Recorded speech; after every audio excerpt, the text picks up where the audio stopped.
हमारे इतने गांव उजड़ रहे हैं, हमारी इतनी जनता बेघर हो रही है। क्या विकास आप करेंगे लाश पे? और ऐसी उम्मीद भी नहीं थी इस सरकार से कि वो हर हर मोदी करवाने वाला व्यक्ति इस तरीके का घिनौना काम भी करवाएगा। मौजूद हैं आजमगढ़ में।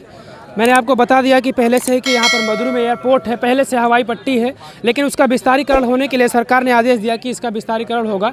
शायद इंटरनेशनल एयरपोर्ट यहाँ पर बनने वाला है। लेकिन जहाँ पर जिस गांव के भी लोगों के यहाँ पर ज़मीनें जा रही हैं, उनका गांव जा रहा है, वो लोग इस चीज़ को लेकर विरोध जता रहे हैं कि मैं अपनी ज़मीनें नहीं छोड़ूंगा, मैं अपना गाँव नहीं दूंगा, मैं अपने घर से नहीं कहाँ पर मैं जाऊँगा। इस चीज़ को लेकर यहाँ पर तकरीबन 8 दिन से आप देख सकते हैं कि संयुक्त किसान मोर्चा के नेता वगैरह यहाँ पे तमाम सारे लोग आते हैं और इस चीज़ पर रणनीति बनाते हैं, विचार विमर्श करते हैं लोगों के बीच कि आखिर हम अपने ज़मीनों को, अपने गांव को, अपने घर को किस तरीके से बचाएंगे। तमाम सारे यहाँ पर मंच पर देख लीजिए कि लोग बैठे हुए हैं और इस विषय पर बात करते हैं। आखिर क्या नाम हुआ आपका? मेरा नाम शशिकांत उपाध्याय। यहाँ पे एयरपोर्ट बन रहा है, जैसे कि जिन लोगों की ज़मीन जा रही है उनको तो लग रहा है कि अब हमारी ज़मीन चली जाएगी, हमारे घर चले जाएंगे, तो मैं कहाँ पे जाऊँगा। लेकिन मैं अगर और दूर के लोगों की बात करूँ तो कहीं ना कहीं लोगों में खुशियाँ भी है कि अब हमारे पास में एयरपोर्ट बन जाएगा। लेकिन अच्छा। आप लोग चाहते हैं कि भाई एयरपोर्ट ना बने। सही है। आज तक इस दौर में आप भी रहे होंगे। बिल्कुल बिल्कुल। हमने भी सुना कि लोग दूसरों के दुख को देखकर बड़े सुखी महसूस करते हैं। तो ऐसा हो सकता है, अगर आप बता रहे हैं तो सही भी होगा। बट ये भी सतर्क रहें कि हो सकता है कि ये मसला उन तक भी पहुंच सकता है, तो ऐसे में उनके ऊपर भी हंसने वाले होंगे। और दूसरी ये बात कि एयरपोर्ट अभी बन नहीं रहा है, बनने वाला है इन फ्यूचर। और ज़मीनें चाहिए उनको, और ज़मीन हम नहीं देंगे, ये हमारा फाइनल डिसीजन है। इसके अलावा और कोई डिसीजन नहीं, और कुछ बातें करने को है ही नहीं। अब उन्होंने रात में परेशान किया, रात में आकर के परेशान जो किया, उस परेशानी का उनको तो जवाब मिल जाता, लेकिन उस तरह सतर्क नहीं थे लोग। और ऐसी उम्मीद भी नहीं थी इस सरकार से कि वो हर हर मोदी करवाने वाला व्यक्ति इस तरीके का घिनौना काम भी करवाएगा। तो बड़ी मतलब एक उच्च क्वालिटी की सोच थी हमारी जनता की, जिन्होंने उनको बैठाया है गद्दी पे। उन्होंने बड़े सम्मान के साथ उनको बैठाया है, और अगर आवाज़ उन तक पहुंच जाए तो वो अपने बारे में सोचें और अपने में झांक कर देखें कि मैं ये क्या कर रहा हूं। जी बिल्कुल, आप एक जिम्मेदार पर्सन हमको लग रहे हैं। रात के दौरान जब सर्वे हो रहा था तो कुछ महिलाएं कह रही हैं कि महिलाओं के साथ बदसलूकी कर रही थी पुलिस। हाँ नहीं, मैं मौजूद नहीं था। रात में सोने का काम होता है, सो रहा था। जागने के बाद दूसरी एरिया में, हमारे घर से दूसरी एरिया में, हमारे दरवाजे तक तो पुलिस गई थी, और मेरी माँ से भी झड़प हुई, बातचीत हुई। तो वहाँ के जो क्या बोलते हैं नापने वाले थे, उन्होंने दिखाया भी कि देखो पुलिस है, मैं ये बदतमीजी अगर करवाऊँगा तो तुम्हारी समझ में आ जाएगा। लेकिन मैं जग नहीं रहा था, नहीं तो उनको जवाब मिलता, क्योंकि पब्लिक है ये, और पब्लिक के बीच से पुलिस बने हैं।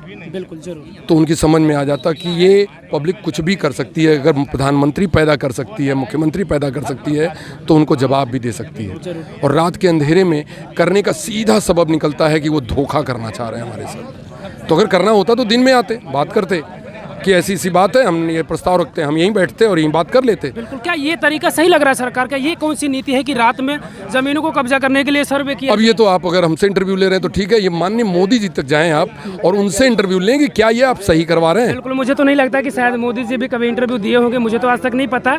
मन की बात करते हैं, लेकिन कभी इस तरह से शायद हो सकता है इस जरिए उनके तक हमारी आवाज़ पहुंच जाए, तो हो सकता है उनके जहन में लगे कि यहाँ कोई सवाल आया। अगर हमारी आवाज़ पहुंचे तो वो सोचें कि ये मन का पाप, मन से कुछ और कहना और बाहर कुछ और करना, ये गलत लग रहा है। जनता जाग चुकी है और उनके लिए बुरा हो जाएगा। बिल्कुल। चलिए, और भी कुछ लोग हैं मंच पर आसीन हैं, इनसे भी मैं बातचीत करूंगा इस विषय को लेकर। क्या नाम हो जैसा आपका? अवधेश यादव है।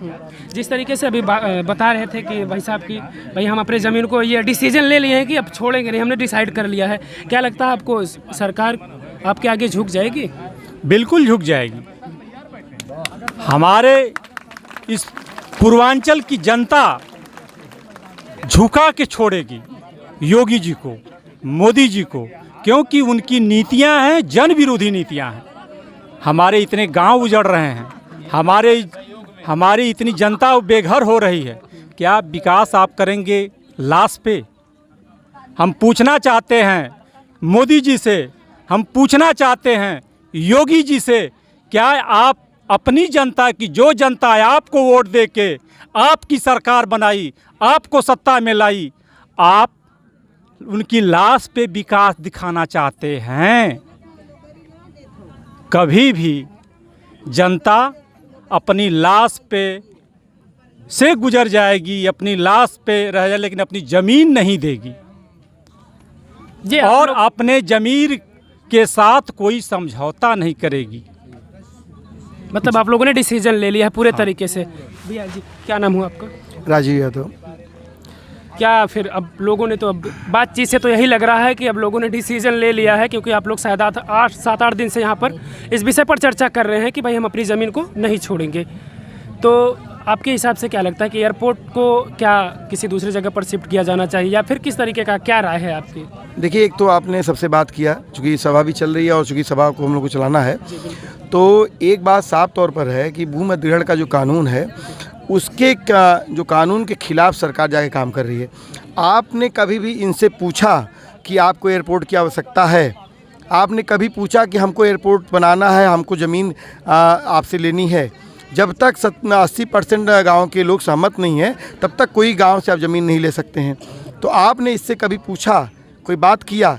नहीं बात किया।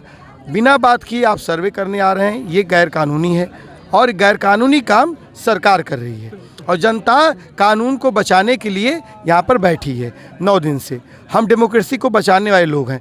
दूसरा सवाल कि अगर सरकार ने डिसीजन लिया तो सरकार बता दें कि आप 8 गाँव को, 20 गाँव को, 50 गाँव को कहाँ विस्थापित करके कहाँ फेंकेंगे उठा करके। मैंने आदिवासियों को के साथ जो जुल्म उन्होंने किया, वो जुल्म आज यहाँ के जो है मैदानी भाग के लोगों के साथ कर रहे हैं। जो मुसलमानों के घर पे कल बुलडोजर चलाने की बात कहते थे, आज यहाँ ग्रामीण लोग के जो है तमाम जातियाँ हैं, तमाम धर्म के लोग हैं, उनके आज बुलडोजर चला रहे हैं। तो मैंने कि बुलडोजर बाबा से हमारा कहना ये है कि संभल जाएं। जनता का बुलडोजर अगर चल गया तो योगी बचेंगे न मोदी बचेंगे। 2024 भी नहीं दिखेगा। बिल्कुल। तो मतलब आप लोगों ने साफ तौर से इरादा ये बना लिया कि हम अपनी ज़मीनें नहीं छोड़ेंगे? नहीं, एकदम नहीं छोड़ेंगे। और देखिए, संयुक्त किसान मोर्चा के हमारे तमाम नेता यहाँ पर बैठे हैं। हमने दिल्ली में मोदी को 13 महीने में, मोदी कहते थे आंदोलनजीवी हैं, खालिस्तानी है, पाकिस्तानी हैं, उसी किसानों से आकर के माफ़ी मांगनी पड़ी। कहा कि मोदी जी ने कहा कि किसानों हमको माफ़ कर दीजिए, हमसे गलती हो गई। मैं बता रहा हूँ कि इस सरजमी पे योगी नहीं, मोदी को भी आना पड़ेगा और माफ़ी मांगना पड़ेगा। बड़े नाटकबाज है ना, हो सकता है रोएंगे भी, लेकिन हम साफ साफ जानते हैं कि आपकी नाटक नौटंकी जो है ये एकदम जनता बर्दाश्त नहीं करेगी।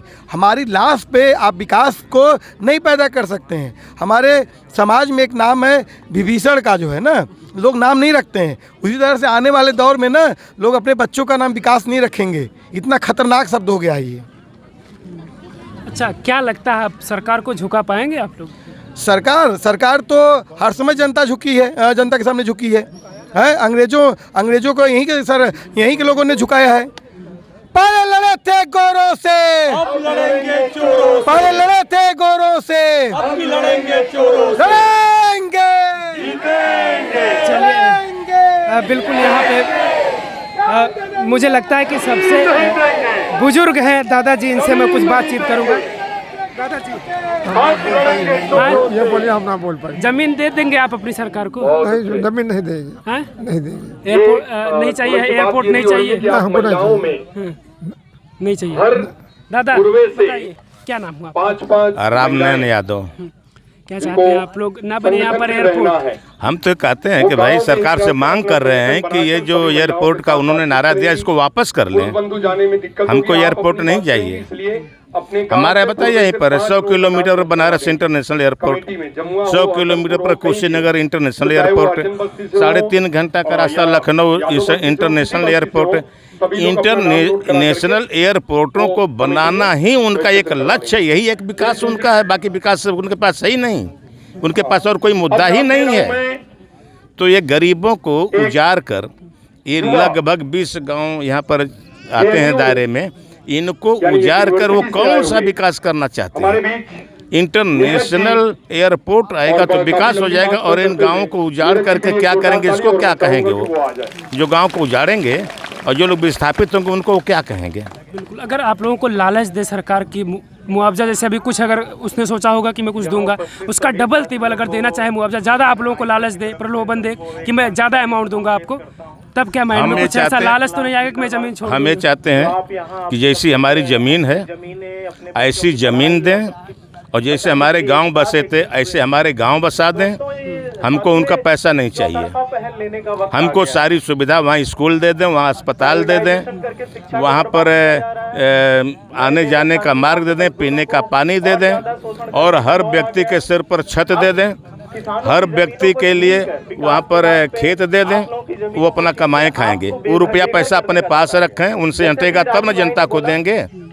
दादाजी का कहना है कि भाई हमको सरकार जो सुविधाएं, जो ज़रूरतें हमारी यहाँ पे पूरी हो रही हैं, सरकार हमें कहीं और जगह शिफ्ट कर दे, लेकिन जो भी हमारी ज़रूरतें, हमारा घर मकान है, हमारी खेती है, हमारी ज़मीनें हैं, वो चीज़ हमें सारी चीज़ें हमको अवेलेबल करा दे, उपलब्ध करा दे, तो फिर जाकर मैं छोड़ दूंगा। बाकी आप लोगों का क्या प्रतिक्रिया है कमेंट के जरिए ज़रूर बताइएगा, और अगर आप हमारे चैनल पर नए हो तो चैनल को सब्सक्राइब जरूर कर लीजिएगा। जय हिंद, जय भारत।